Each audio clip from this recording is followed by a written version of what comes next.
안녕하세요. 생생법률쇼 진행을 맡은 이인경 변호사입니다. 법과 친해지는 제법 좋은 방법 생생법률쇼. 오늘도 크고 작은 법률 문제로 어려움을 겪고 있는 여러분을 위한 법률 상담은 물론이고요. 세상을 들썩이게 하는 이슈들을 법적으로 풀어보는 시사법률 토크까지 준비되어 있습니다. 법률과 관련해 궁금한 내용이 있으신 분들은 상담 전화 02-557-8295번으로 연락 주시거나 법률방송 홈페이지에 접속 후 법률상담 게시판에 문의 남겨주시기 바랍니다. 그리고 하단에 보이는 이메일, 카카오톡으로도 상담 문의 받고 있습니다. 각 분야 전문 변호사가 무료로 성심성의껏 상담해 드리니까요. 많은 참여 바랍니다. 지금 이 방송은 유튜브를 통해서도 실시간으로 함께 방송되고 있습니다. 많은 시청 부탁드리고요. 유튜브를 통한 소통의 창구도 활짝 열어두겠습니다. 그럼 오늘 도움 주실 변호사님 소개해 드리죠. 법무법인 상림의 정소영 변호사님 자리하셨습니다. 어서 오세요. 네, 안녕하세요. 정소영 변호사입니다. 성심성의껏 최선을 다해서 상담을 해드리도록 하겠습니다. 네, 오늘도 억울하고 답답한 분들에게 명쾌하고 유익한 상담 해주시길 기대해 보겠습니다. 생생법률쇼, 그럼 오늘 접수된 상담 미리 살펴볼까요?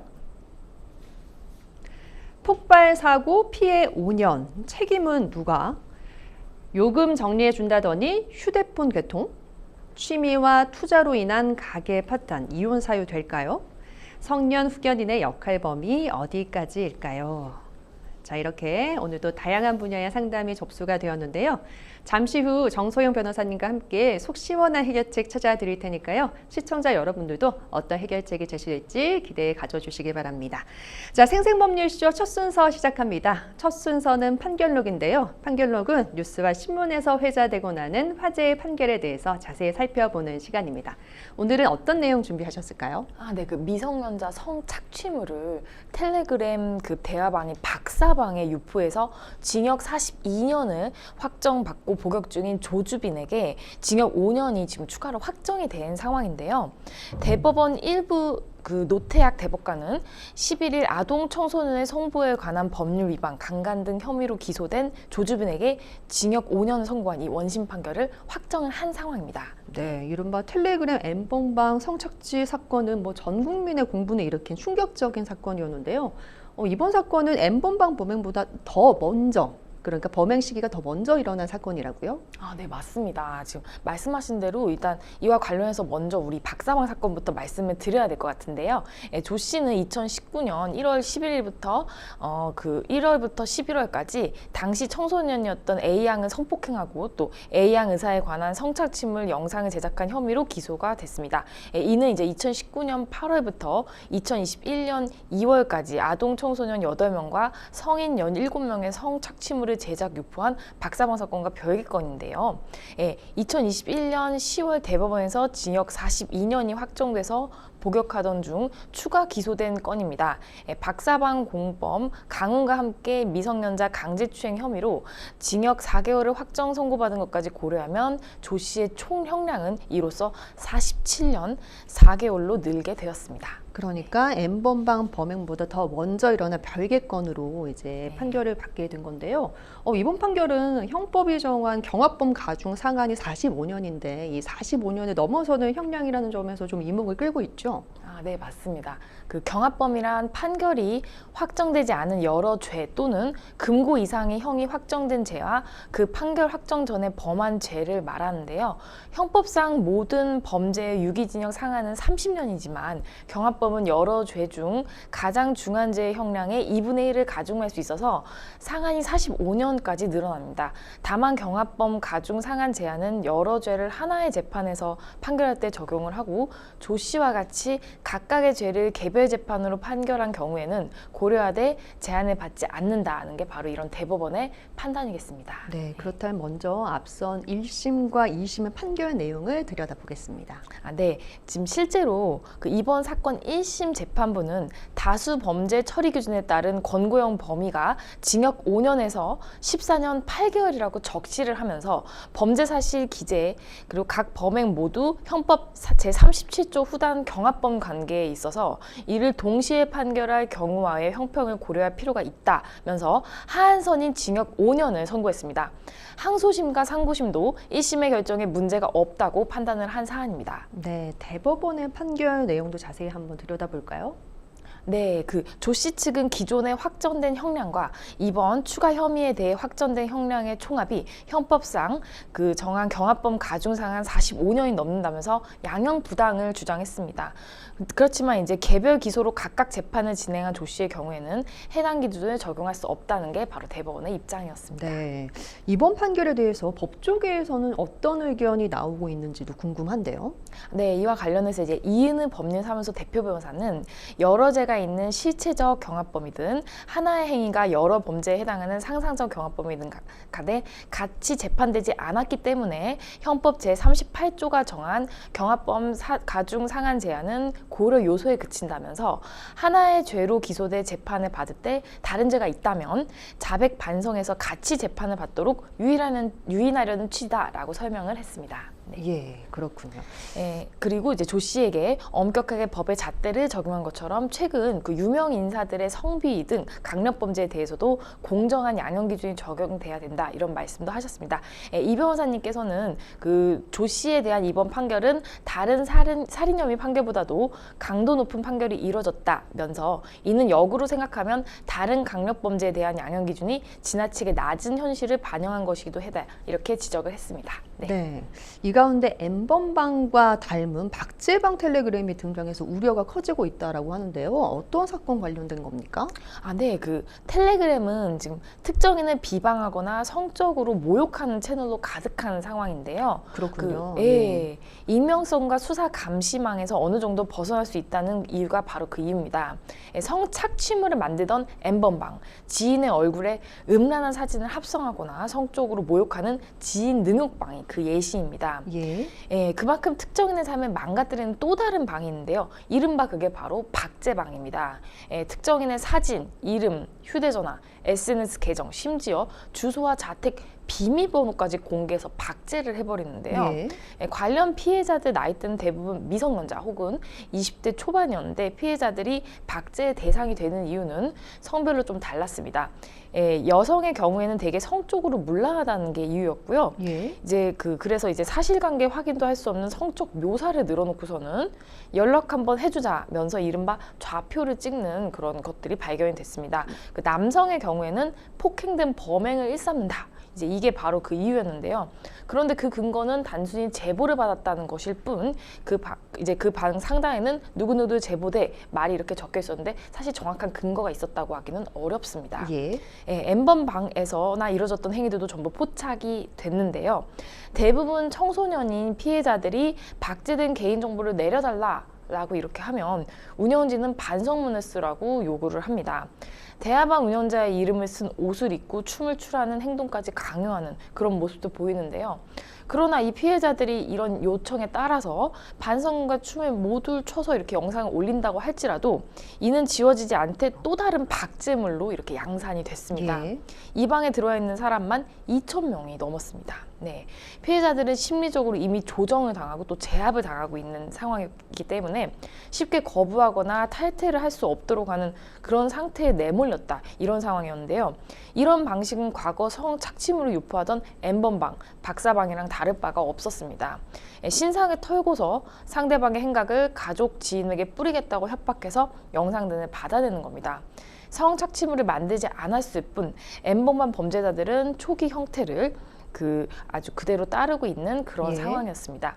예, 특히 이제 N번방 사건처럼 피해자들이 이미 심리적으로 조정 제압을 이렇게 당한 상황이기 때문에요. 이를 거부하기가 어려운 상태에 내몰려서 신상 공개라는 약점을 잡힌 상태에서는 예. 방 주인의 지시를 그대로 따를 수밖에 없게 됩니다. 이 같은 박제방에는 피해자들의 사진과 신상 외에도 추가적으로 올라오는 글들이 있었는데요. 그게 바로 불법 도박 광고 글이었습니다. 예. 박제방과 도박 사이트 운영자는 동일일 수도 있고 그게 아니라면 서로 협력 관계에 있는 일종의 업무 품앗이를 하는 걸로 보였는데요. 지금 또 그리고 또 이제 다수의 박제방의 경우에는 추적을 피하기 위해서 대화방을 없앴다, 만들었다 이걸 반복하고 있는데 그런 성격이 있어서 또 문제가 굉장히 심각했습니다. 네, 아무래도 다른 SNS보다 텔레그램이 이제 익명성과 수사 감시망에서 어느 정도 이제 벗어날 수 있다 보니 이러한 박제방까지 판치고 있는 판인데요. 이 텔레그램을 이용한 범죄 사건을 막기 위해서 좀 어떤 대책이 필요할 것 같습니다. 제언 한 말씀 해주실까요? 네. 지금 통상 지금 이러한 범죄의 피해자들은 미성년자 혹은 20대 초반으로 사회 경험이 별로 없어서 범죄 대응에 미숙하다는 점이 굉장히 그 특징인데요. 이제 우선 이들의 신상이 어떻게 박제방에 유토되었는지 이 부분에 대해서는 좀 불분명합니다. 근데 이제 인터넷이 발달한 요즘 그러니까 개인정보 유출에 좀 경각심이 필요하시고요. 미성년자의 경우에는 부모가 자녀의 개인정보 유출을 좀 유의하실 필요가 있겠습니다. 이러한 범죄의 가장 큰 문제는 피해자가 가스라이팅을 당해서 신고를 하지 못하고서는 계속해서 그 피해가 커지도록 만들어진다. 이런 점이 그 특징인데요. 그 피해자의 경우에는 최초 피해를 받은 즉시 수사기관에 신고해서 도움을 받으실 필요성이 있겠습니다. 미성년자의 경우에는 반드시 부모님께 이걸 사실대로 말씀드려서 수사기관 도움을 받으셔야 됩니다. 또한 이러한 문제는 일단 한 번 유포되면 이를 돌이키기 쉽지 않다. 이 부분이 굉장히 문제인데요. 이와 관련해서 상담센터 등의 도움을 좀 받으시면 좋겠습니다. 그렇군요. 네, N번방 사건의 주범입니다. 조주빈이 별개의 사건으로 재판을 받았고 그런 결과 총량이 45년이 넘는 형을 선고받았다는 내용을 저희가 판결록에서 살펴봤습니다. 여러분은 지금 생생법률쇼와 함께하고 계십니다.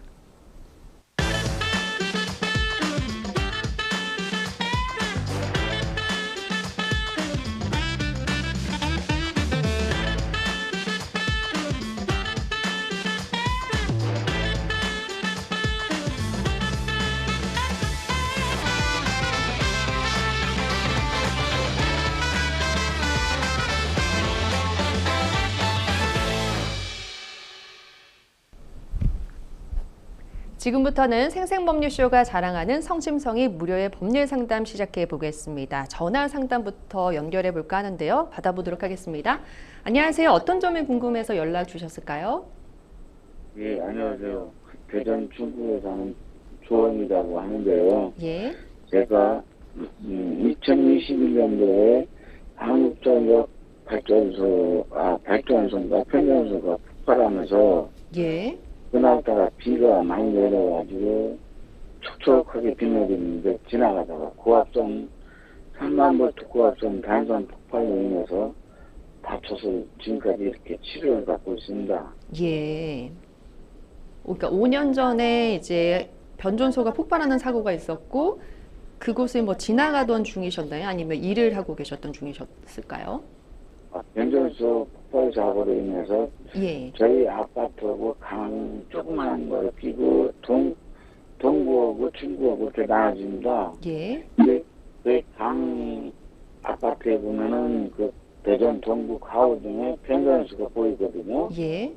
거기서 폭발 사고가 일어나면서 저희 아파트에 그 전기가 뭐가 끊어져가지고 예. 저도 침대에서 자다가 떨어졌어요. 그것 때문에. 예. 그랬는데 이제 그 이후에 제가 그 소리를 듣고 2시간 반 있다가 대전 중구 문창동에 문창시장에 갔다가 문창시장에서 2시간 반 정도 시간이 흘러서 갔는데도 그 고압선 잔류가 남아있더랬나 봐요. 예.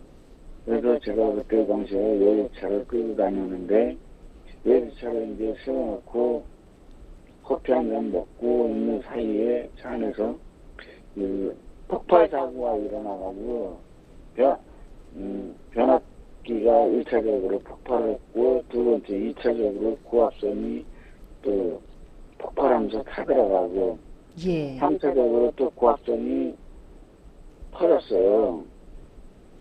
그러니까 첫 번째 폭발 사고 이후에 연속해서 폭발이 계속 일어나서 뭔가 예, 피해를 예. 입게 되신 거군요.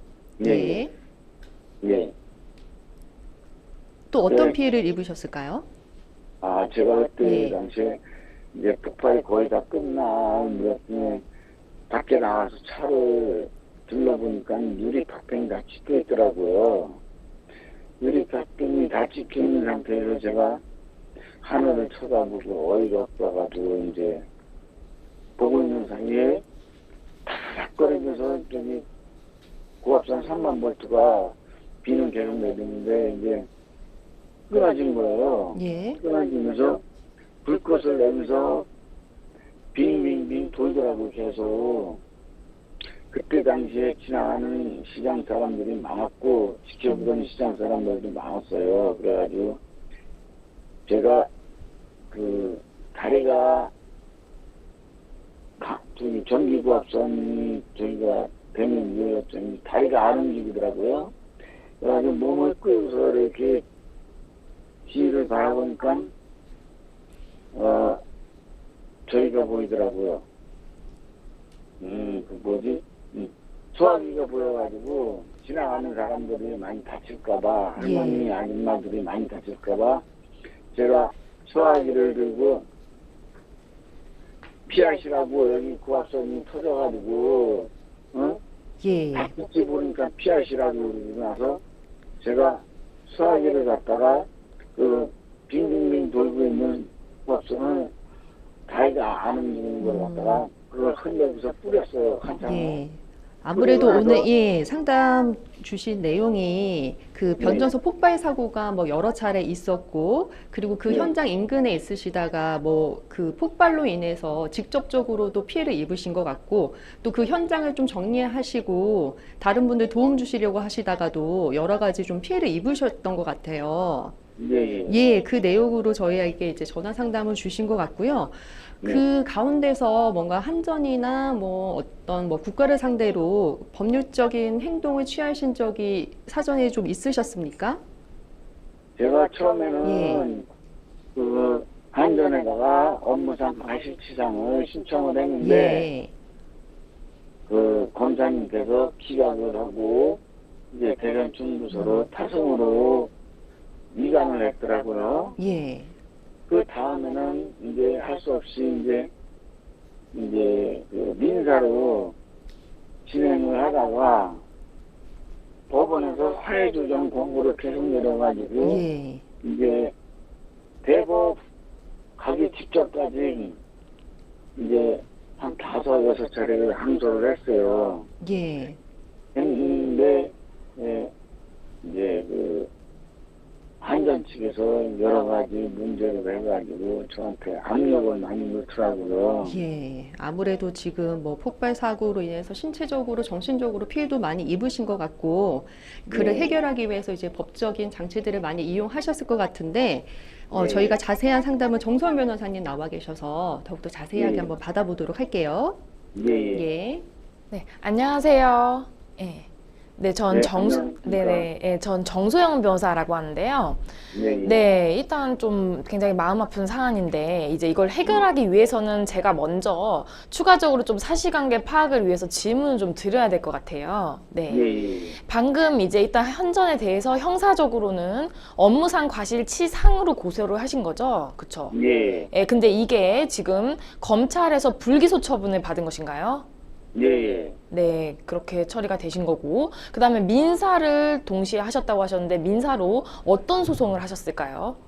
예, 그 형사상 업무치상 과실을 했는데 취소가 돼가지고 할 수 없이 민사로 네, 이제 그 한전에다가 네. 손해배상 청구를 했습니다. 불법 행위에 의한 아, 손해배상 예. 청구 소송을 하셨다는 말씀이신 것 같아요. 네. 예. 네네, 네. 그 불법 행위에 의한 손해배상 청구 소송을 하신 거고, 그 다음에 네. 혹시 한전이 뭐 공탁금을 하거나 그런 사안이 있을까요? 공탁한 사정? 아, 제가 그때 이제 그 사고 현장에 가가지고 사진이나 증거물들 다 찍어놓은 상태에서 네, 몸이 아파가지고 이제 응급실에 갔다가 나왔다가 다시 병원에 가가지고 치료를 받는 와중에 네, 치료를 오랫동안 많이 받아야 된다고 그러더라고요, 의사 선생님이.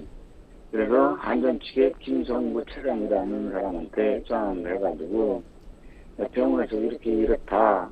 병원에서 오래 치료를 받아야 되는데 나 돈도 없고 지금까지 2년 동안 당신들이 안 찾아온 사이에 내 돈으로 내 차 팔아주고 집 보증금 빼서 치료를 이렇게 받아왔는데 치료를 좀 해줘야 될 거 아니냐. 응? 병원에다가 서류 작성을 해가지고 5, 6천만 원 정도 작성을 해서 병원 치료를 다 낫게끔 해줘라. 그런 얘기를 했어요. 네. 했는데 나중에 그것이 민사소송으로 가면서 공탁금 합의금을 했다고 그러면서 합의를 하지도 않았는데 공탁금으로 5천만 원을 걸어놓더라고요. 예. 그래서 나는 이거 갖고는 안 된다 그랬더니 나중에 또 다시 화해 조정을 해가지고 네. 또 9천만 원으로 공탁금을 또 올려놓더라고요. 네. 그런 과정에서 이제 마지막 대법원 가기 직전에 네. 이 동네 사람들한테 많이 도움을 많이 받았어요. 이제 병원비도 뭐고 많이 받고 또한 제가 그 변호사를 법인, 법무, 법인, 위임을 선임을 했는데 거기에서 화해 조정으로 끝났는데도 3천 얼마를 변호사비로 띄더라고요. 그래가지고 그걸 찾아와가지고 빚을 다 갚으니까 137만 원밖에 안 남더라고요. 그래서 너무 억울해서 예. 지금 형사소송을 해야 되는 입장이고 제 모든 걸 다 잃었고 지금 가진 것도 없는 상황이 됐습니다. 지금 민사 본안 판결 같은 경우, 그러니까 본안 소송 같은 경우 진행이 화해 공고 결정이 나오고 그게 확정이 되셨다는 건가요, 혹시? 화해 결정이 나고 나서 저한테 압력을 한전 측에서 많이 과하니까 압력에 못 이겨서 할 수 없이 이제 화해 조정을 했습니다. 제가 또 예.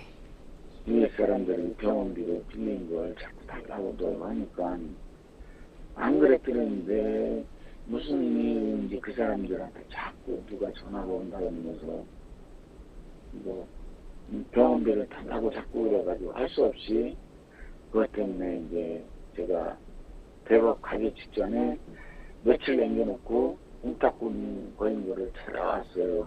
아, 공탁금 출급을 하셨어요? 예. 예. 그 화해 공고 결정에 나온 금액은 얼마였고 공탁금은 얼마셨을까요?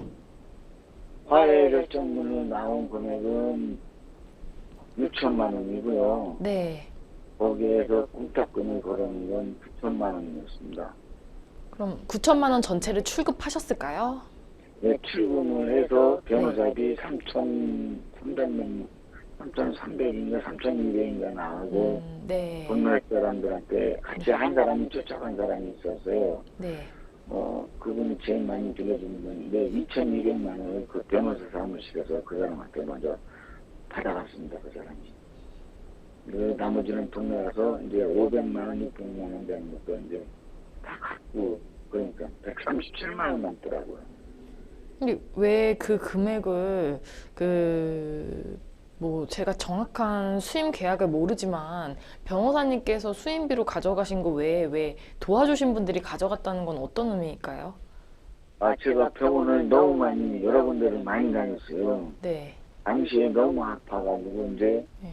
뇌경색, 뇌병변이 오면서 이 머리 쪽을 오면서 이제 치매, 통풍, 당뇨 여러 가지 합병증이 많이 오면서 이제 경추 이런데 척추 이런 것까지 다 부러지고 다쳐가지고 병원을 이제 성모병원을 다니면서 약을 타다가 아프니까 통증을 못 이기니까 이제 한의원에서 또 와가지고 치료를 받고 한의원 유명하다는 데 가서 치료를 받고 예. 지금 변호사님이 이제 상담자님께 여쭙고 싶은 내용은 뭐 물론 많이 힘드셔가지고 병원 많이 다니셨죠. 그런데 이제 그 선생님을 대리해 주셨던 변호사 외에 다른 변호사한테 이제 돈이 간 부분에 대해서 좀 의문점을 갖고 싶으신 거예요. 갖고 계신 거라서 그 변호사님, 그러니까 본인 이 소송을 진행하셨던 대리인 말고 뭐 지인분의 변호사에게까지 돈이 이제 건너간 경위가 그러니까 뭐 그런 것들에 대한 병원 다니시고 하신 거에 도움을 주셔서 돈을 주셨다는 말씀이실까요? 그거는 2,200만 원 가져가신 분은 법원에서 저의 몸에 대해 가지고 신체 감정을 아, 하라고 그랬는데 예. 네, 아, 그래서 네. 성모병원에서 신체 감정을 안 받아줬어요. 그리고서 네, 네. 부산대학병원에서 신체 감정을 해가지고 그러니까 사적으로 감정을 새롭게 받으셨던 모양이네요. 예, 그러니까 법원 안에서의 감정이 아니고 예, 이게 예. 아무래도 그 금액에 대해서는 좀 불만이나 아니면 좀 금액을 좀 높게 산정하고 싶으셔서 예, 그렇게 받으셨다는 내용이신 것 같습니다. 예. 네.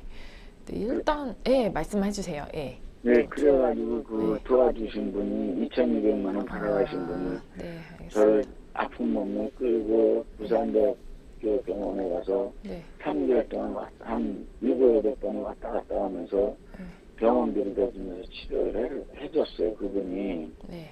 해줬는데 이제 그 변호사 측에서 우리 변호사 측에서는 한 것도 별로 없는데 내가 서류를 다 떼어다주고 내가 다 하고 그랬는데 네.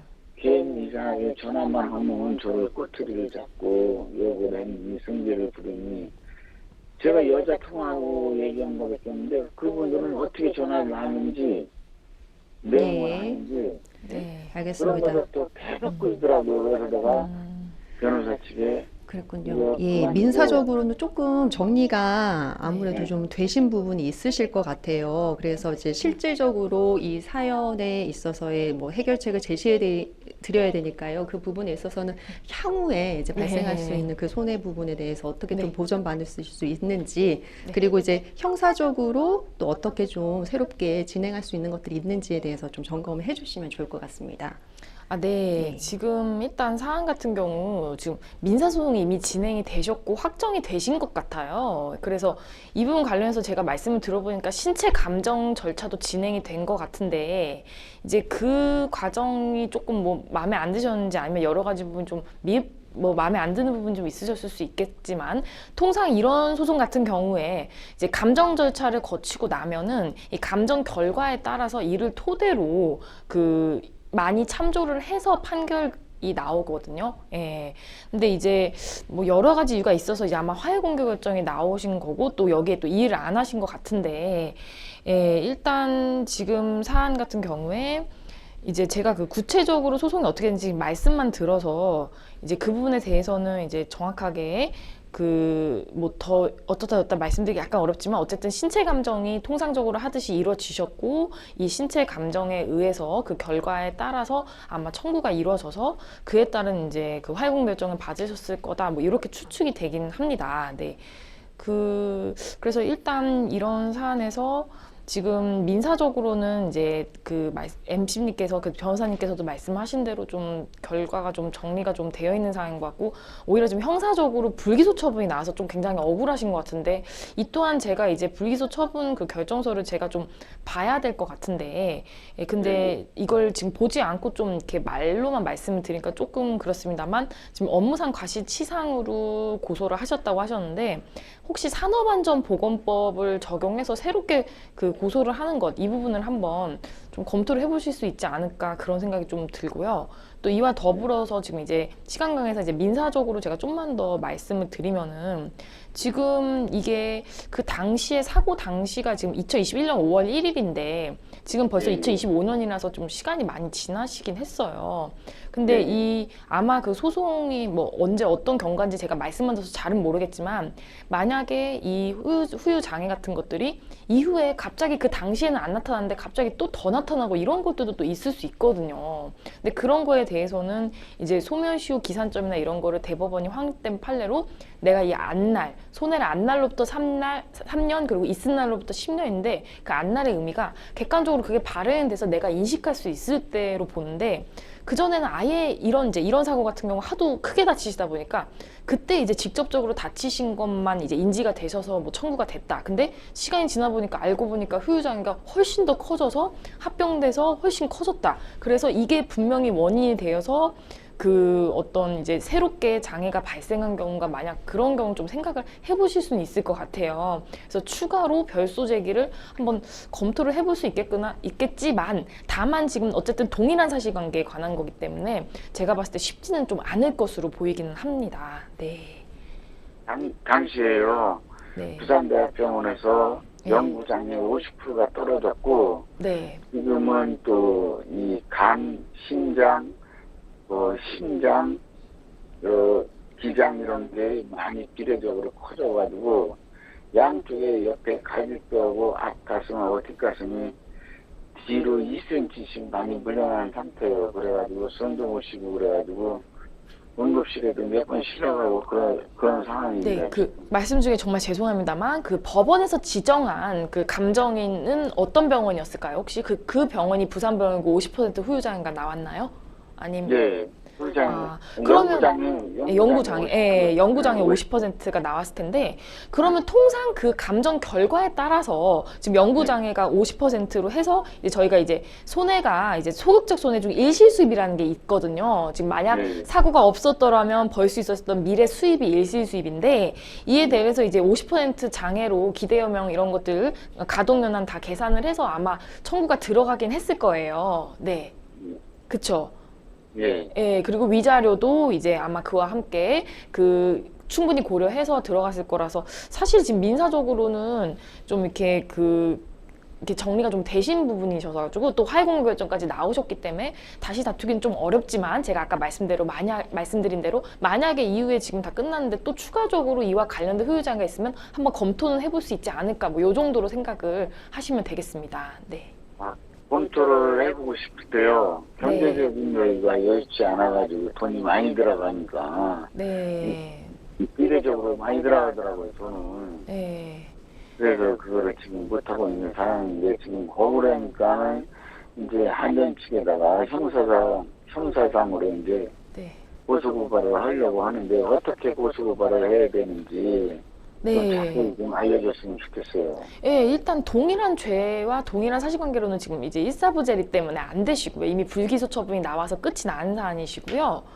네, 지금 이제 다른 이제 법인 이제 여기서 이제 검토할 수 있는 법은 이제 중대재해처벌법 아니면 산업안전보건법이 있는데 중대재해처벌법은 안타깝게도 2022년 1월 27일부터 시행됐기 때문에 지금 그 이전에 발생한 사고인 지금 저희 사건은 2021년 5월 1일에 발생했기 때문에 적용이 안 되고요. 산업안전보건법은 다시 한번 구체적으로 그 내용을 보고 검토하면은 만약 적용이 된다면 별도로 한번 고소해보는 걸 검토해볼 수 있을 수 있습니다만 다만 지금 이미 어쨌든 고소를 하셨는데 만약에 이 공소 사실에 대해서 검사가 그 다른 제명이라고 하면은 이제 그 공소 제명 변경이나 이런 절차를 거쳐서 기소를 했었을 수도 있는데 그렇게 하지 않았다는 점에서 아마 제가 지금 이제 들은 말씀으로만 상담을 하다 보니까 제한이 있습니다만 안타깝게도 이게 이제 죄가 혐의가 좀 성립되지 않는 사안이 아니었을까 좀 그런 판단이 들기는 합니다. 네.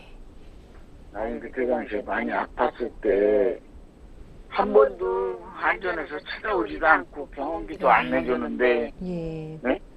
형사상으로 지각을 한다는 게 난 의미가 이해가 안 돼가지고 네. 그래서 예, 당연히 말씀하신 대로 굉장히 속상하시고 당연히 좀 굉장히 마음이 아프실 내용인데요. 저도 굉장히 마음이 들으면서 안 좋은 내용인데요. 아무래도 형사랑 민사는 좀 다르게 되고 또 형사에서 불기소 처분이 났는데도 어쨌든 민사에서 금액을 받으셨다면은 결과가 꼭 안타깝게도 그렇게 금액이 마음에 들지 않으셔도 꼭 나쁘게 나온 건 절대 아니실 수 있어서. 아니고 한전에서 그렇게 공적으로 그렇게 걸어놓은 건데요. 근데 이제 그 전에 이제 법원에서 어쨌든 화해공고 결정을 한 사안이시기 때문에요. 네. 거기에 맞춰서 공탁을 한 거니까요. 네. 당시에 시장 사람들이 다 거기에 시장이 다 한전 저기에서 다 전기가 다 나갔고 네? 그 폭발이 엄청 심했으면 거기에 있는 CCTV하고 뭐 다 날라갔어요.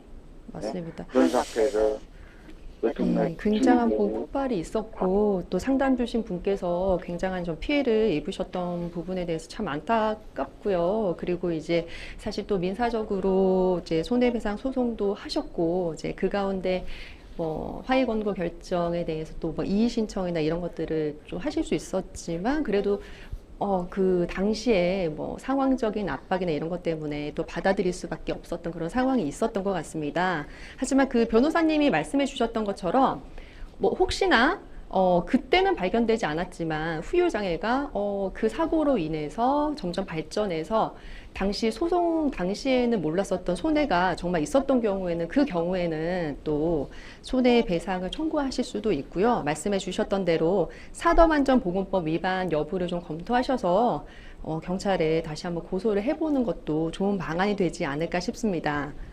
오늘 저희가 계속 상담을 해드리면 좋은데 또 다른 네. 상담도 또 진행을 해야 돼서 오늘은 여기까지 진행하도록 하겠고요. 추후에 또 궁금하신 점 있으면은 저희 법률방송 생생법률쇼에 남겨주시면 또 성실하게 저희가 또 상담해 드리겠습니다, 선생님.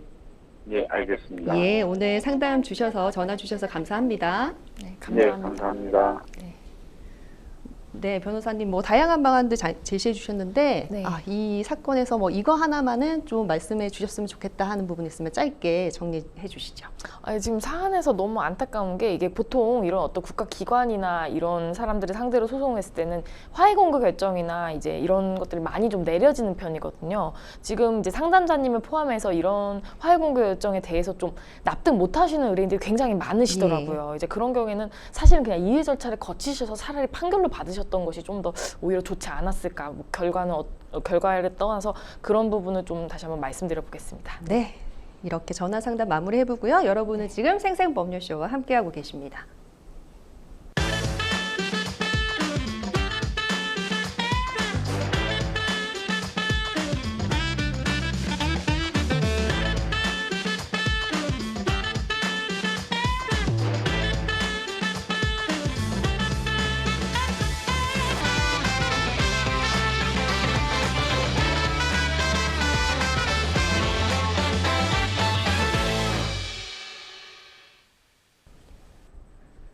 네, 자 이번에는 법률방송 이메일을 통해 들어온 여러분들의 법률적인 고민을 해결해 보도록 하겠습니다. 화면으로 사연 만나보시죠. 얼마 전 휴대폰 판매점 직원에게서 전화가 왔습니다. 인터넷 요금에서 월 2,000원 정도 빠져나가는 항목이 2가지 있었는데 이를 정리해 주겠다면서 매장으로 오라는 연락이었습니다. 요금 문제를 해결해 준다는 말에 별다른 의심 없이 매장을 방문했는데 매장에서는 요금 설명보다는 새로운 휴대폰과 사은품 이야기가 이어졌고 어쩌다 보니 계약서에 서명하게 됐습니다. 집에 돌아와 계약서를 확인해 보니 총 160만 원 상당의 휴대폰이 3년 할부로 개통돼 있었고요. 새로 받은 휴대폰은 이미 사용 중이던 것과 같은 기종이었습니다. 너무 이상해서 주변에 알아보니 보통 5일 안에는 계약을 철회할 수 있다고 하길래 다시 매장을 방문했지만 판매점 측은 제가 계약한 직원은 이미 퇴사를 했다며 환불이 불가능하다고 했습니다. 억울한 마음에 경찰에 신고했지만 계약서에 제 서명이 있다는 이유로 무혐의 처리됐다는 통보를 받았는데요. 요금 정리를 해주겠다는 말로 매장 방문을 유도했고 정확한 가격에 대한 충분한 설명 없이 계약이 이뤄진 이 경우 강매에 해당하는 건 아닌가요? 지금이라도 환불이나 다른 구제 방법이 있는지 궁금합니다. 하셨습니다. 상담 주신 분이 요금 정리 안내를 받고 매장을 방문했다가 요금 정리는 하지도 못했어요. 어쩌다 보니까 휴대폰을 구매까지 하고 이렇게 또 사시게 됐는데 이거를 기망에 의한 계약으로 볼 수 있을까요? 네, 말씀하신 대로 지금 요금 정리해주겠다라고 해서 매장에 갔는데 오히려 지금 동일한 기종의 휴대폰을 기망당해서 매수하게 된 사안입니다. 이와 같은 상황은 사실상 상담자가 사기에 의해서 매수하겠다는 의사표시를 했다고 볼 수 있기 때문에 민법 제110조에 의해서 취소할 수 있겠습니다. 그렇군요. 네. 상담자가 계약 당시에 휴대폰 가격, 할부 조건, 총 금액에 대한 설명을 충분하게 듣지 못했다고 했는데요. 이를 이유로 계약을 취소할 수 있을까요? 네, 그 말씀하신 대로 지금 중요한 내용에 대해서 제대로 설명을 듣지 못하고 휴대폰 매수를 결정했다라고 한다면 이는 착오에 의한 의사표시로도 볼 수 있는데요. 그런 경우에 민법 제109조에 의해서 취소할 수 있겠습니다. 그러니까 사기에 의해서도 취소할 수 있고 네. 착오에 의해서도 이제 계약을 취소할 수 있다 이렇게 말씀을 주셨습니다. 근데 문제가 또 있어요. 휴대폰을 새로 샀는데 보니까 이미 사용 중이던 휴대폰과 동일한 기종의 휴대폰이었습니다. 이 실물을 보여주지도 않고 전달을 한 건지 좀 황당한데요. 이 판매점 측의 문제 소지는 없어 보일까요? 네, 말씀하신 대로 지금 사안에서 직원은 상담자가 본래 그 사용했던 기종과 동일한 기종의 휴대폰에 대해서 실물도 제대로 보여주지 않고 지금 판매하도록 한 건데요. 이는 직원의 기망 내지 또 상담자의 착오가 있었다고 볼 수 있고 이에 따라 소비자의 선택권이 사실상 박탈되는 것이기 때문에 상담자는 휴대폰 매매 계약 취소가 가능하겠습니다. 네, 상담 주신 분은 이제 보통 5일 안에는 이제 계약을 철회할 수 있다라고 하는 이야기를 이제 주변으로부터 들으신 것 같아요. 이제 변호사님, 이 이야기가 실제로 법적 근거가 있는 내용인지 궁금합니다. 네, 사실 이제 이와 관련해서 뭐 방문판매법은 14일 이내 계약 철회 가능하고 전자상거래법은 7일 이내 계약 철회가 가능한데요. 지금 사안은 상담자가 직접 매장에 찾아갔습니다. 그래서 방문판매법도 적용이 되지 않고 전자상거래법도 적용되지 않습니다. 근데 지금 직원이 5일 안에 계약 철회가 가능하다라고 말을 한 것은 이것은 그냥 휴대폰 대리점 내부의 방침 내지 관행을 말한 것으로 보입니다. 네. 그리고 이제 계약을 유도했던 직원이 이제 퇴사했던 이유로 판매점이 환불을 거부를 했거든요. 이 퇴사했기 때문에 환불 책임 회피할 수 있는 겁니까? 아닙니다. 예. 그 판매 직원은 그 판매 대리점의 대리인의 지위에 있기 때문에 그 판매 직원이 한 행위가 사실상 대리점의 행위로 보여지기 때문에 이에 따라서 판매 직원이 퇴사했는지는 그 내부의 그 내부적 사정에 불과해서 이와 관련 없이 대리점은 그 환불 등 그에 응하는 조치를 해줘야만 하겠습니다. 네. 이 형사상 무혐의 처분을 받았더라도 소비자 분쟁 조정 등을 통해서 구제받을 수 있는 방법이 있는지 궁금하고요. 또 상담자가 취할 수 있는 다른 어떤 방법들이 있으면 조언을 좀 부탁드리겠습니다. 네, 그 소비자 분쟁 조정위원회에 신청을 하게 되면 그 조정위원회가 개최되고 이에 따라 조정 결정이 통지가 되는데요. 15일 동안 양 당사자가 이를 수락하면 재판상 화해와 같은 효과가 생기고요. 만약 당사자 중 한 명이라도 수락하지 않으면 조정이 성립되지 않고 이때는 별도로 민사 및 형사소송 등 관련 법적 조치를 취해야 하겠습니다. 그러니까 형사상 무혐의 처분을 받았더라도 소비자 분쟁 조정을 통해서 구제를 받을 수 있다는 말씀이시군요. 자, 이렇게 이제 휴대폰의 요금제를 정리하러 갔다가 덜컥 휴대폰을 사게 되신 분의 저희가 법률적인 조치들이 어떤 것들이 취할 수 있는지 살펴봤고요. 예, 계속해서 법률방송 이메일을 통해 들어온 여러분들의 고민을 들어보도록 하겠습니다. 화면으로 만나보시죠. 네, 남편은 원래 내성적인 사람입니다. 연애 시절 일편단심 저만 바라봐주는 모습이 믿음직스러워서 결혼을 했죠. 아이들을 낳고 키우면서 힘들었지만 행복하게 살았습니다. 그런데 아이들이 자라면서 점점 부모보다 친구들과 어울리는 시간이 많아졌습니다. 저 역시 바깥 활동이 잦아졌고 외출이 늘었죠. 소심한 성격에 친구도 별로 없던 남편은 혼자 있는 시간이 많아지면서 외로움을 느꼈던 것 같습니다. 어느 순간부터 남편은 고가의 오디오 기기를 수집하는 취미에 빠졌습니다. 처음엔 대수롭지 않게 생각했는데 각종 스피커와 앰프가 집안을 채우기 시작했습니다. 혹시나 해서 남편의 구매 기록을 확인해 보니까 고물 같아 보이는 물건들이 적게는 수백만 원에서 많게는 1,000만 원을 훌쩍 넘더라고요. 비싸죠, 스피커. 저는 남편에게 무슨 생각으로 이런 비싼 물건들을 사드린 거냐고 물었습니다. 그러자 남편은 도리어 화를 내면서 집에서 아무도 놀아줄 사람이 없어서 외로워서 그랬다고 하더라고요.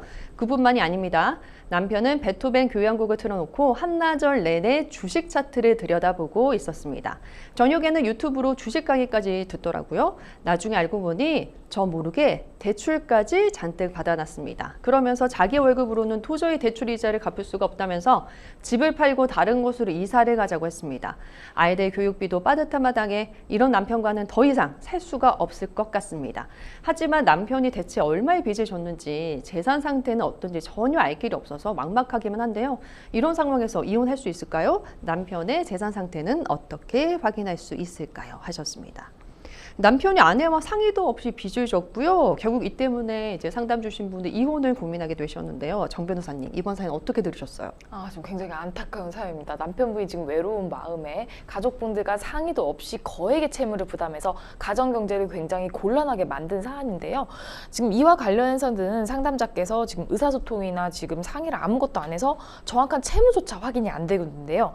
관련해서 여러 가지 조치를 좀 취해야 할 필요성이 있겠습니다. 네, 이 남편이 상의도 없이 비싼 취미 그리고 주식 투자 때문에 이제 거액의 채무를 지게 됐는데요. 이런 경제적인 문제로 이혼 사유로 삼을 수 있을까요?